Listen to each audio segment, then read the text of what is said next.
लग्न झालेल्या मुलीनं तर खूप चाणाक्ष असायला हवं. हातात अगदी माती जरी आली ना तरी त्यातले सोन्याचे कण वेचता यायला हवे. प्रतिकूल परिस्थितीला सुद्धा अनुकूल करण्याची खुबी आपल्याला जमायला हवी. आम्हाला नेहमीच वाटतं, आम्ही नेहमीच ऐकत आलो आहोत, संसाराच्या सुखाची पहिली पायरी असते समंजस मनमिळाऊ पत्नी. पत्नीनं घरादारात एकोपा ठेवायचा असतो.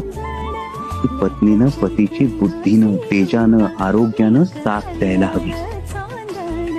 आयुष्याच्या प्रत्येक लढाईत पतीच्या खांद्याला खांदा लावून उभं राहायला हवं. तो खरा संसार. आबासाहेब, आम्हाला हे का सांगताय?